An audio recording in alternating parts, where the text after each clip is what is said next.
Spiritually നമ്മളെപ്പോഴും ഒരു വള്ളി നമ്മുടെ കയ്യിലുണ്ടാവണം. അപ്പോൾ നമ്മൾക്ക് ഒരു ഉൾവിളി ഉണ്ടാവും, ഇത് ശരിയല്ല, ഇതിലേ നീ പോകരുത്, ഇത് നിനക്ക് പറ്റില്ല. ആ ഒരു രീതി ഉണ്ടാകണം എന്നുണ്ടെങ്കിൽ നമ്മുടെ ഉള്ളിൽ ഈശ്വരവിശ്വാസം ഉണ്ടാകണം. ഈശ്വരവിശ്വാസം ഇല്ല ഈ പിള്ളേർക്കും. കാരണം ഈശ്വരവിശ്വാസം കൂടുതൽ പിള്ളേർക്കൊക്കെയാണ് കൂടുതൽ വരുന്നതെന്ന് വെച്ചാൽ അതൊരു തടസ്സമായിട്ടാണ് അവർ കണക്കാക്കുന്നത്. എന്ത് ചെയ്യാനും ഈശ്വരവിശ്വാസം വെച്ചിട്ട് ബ്ലോക്ക് ചെയ്യുമോ ഫീൽ ഉണ്ട്. അതായത് ഇതൊക്കെ പറഞ്ഞു കഴിഞ്ഞാൽ എനിക്കിപ്പോൾ അത് വാങ്ങാൻ പറ്റില്ല, ഇപ്പോൾ ഇത് കൊണ്ടേ കൊടുത്ത് അതും അവിടെ കൊടുത്ത് ഈ പണി ചെയ്ത് ആ പണി ചെയ്ത് എന്തെങ്കിലുമൊക്കെ തിരിമറിയൊക്കെ അടിച്ചാൽ എനിക്ക് വലിയൊരു ബെൻസ് കാർ വാങ്ങാം. ഞാൻ അതിൻ്റെ ഇടയിൽ കയറി സ്പിരിച്വാലിറ്റി അതും ഇതൊക്കെ പറഞ്ഞ് നിന്നാൽ ഞാൻ ഈ ജന്മം ഈ സാധനം വാങ്ങില്ല. അപ്പോൾ പിള്ളേരിൽ സ്വാഭാവികമായിട്ട് ഇന്നത്തെ ഒരു തലമുറയ്ക്ക് തോന്നും ഇതാണ് ശരിയെന്ന്. പക്ഷേ പിന്നീട് ആ ബെൻസ് കാറും ഇതിനകത്ത് കയറിയിരുന്ന അയാൾ ഒരുപാട് പ്രശ്നങ്ങൾ അഭിമുഖീകരിക്കേണ്ടി വരുന്നൊരവസ്ഥ വരും.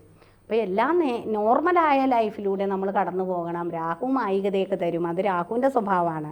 നമ്മളറിയണം നമ്മൾ ആരാണ്, നമ്മളുടെ അവസ്ഥ എന്താണ് എന്നുള്ളത് അറിയണമെന്നുണ്ടെങ്കിൽ സ്പിരിച്വലി കണക്റ്റഡ് ആയിരിക്കണം. അതുപോലെ ഒരു അസ്ട്രോളജറുടെ പങ്ക് അതാണ്.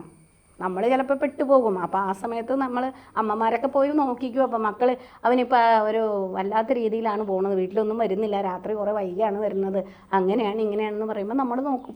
അപ്പോൾ നമ്മൾ പറയും ഇപ്പം ഇങ്ങനെ അവസ്ഥയിൽ കൂടിയാണ്, മോനോടൊന്ന് പറയണം, ശ്രദ്ധിക്കണം എന്ന് പറയണം. രാത്രി കാലങ്ങളിലൊന്നും അധികം കൂട്ടുകെട്ട് പാടില്ല, രാഹുർദശയാണ്, രാഹു ഇന്ന പോലെയാണ് നിൽക്കുന്നത്, നെഗറ്റീവ് എഫക്റ്റാണുള്ളത്, ഇന്നതാന്ന് പറയുമ്പോൾ ആ കുട്ടിക്ക് അത് പറയുമ്പോൾ കറക്റ്റ് ആണല്ലോ എന്ന് തോന്നിയാൽ അയാളുടെ മനസ്സിൽ ക്ലിക്ക് വീണാൽ രക്ഷപ്പെട്ടു. അതാണ് ഇതിനകത്തൊക്കെ വരുന്നത്.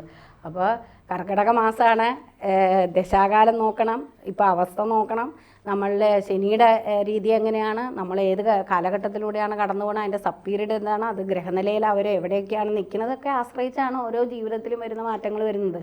അപ്പോൾ അതിനെ ഒന്നും നമ്മൾ തള്ളിപ്പറഞ്ഞിട്ട് കാര്യമില്ല, ആ ലൈനിലൂടെ ഒന്നും പോയി നോക്കുക. അപ്പോഴാണ് നമ്മളതിൻ്റെ ശക്തി മനസ്സിലാക്കുന്നത്.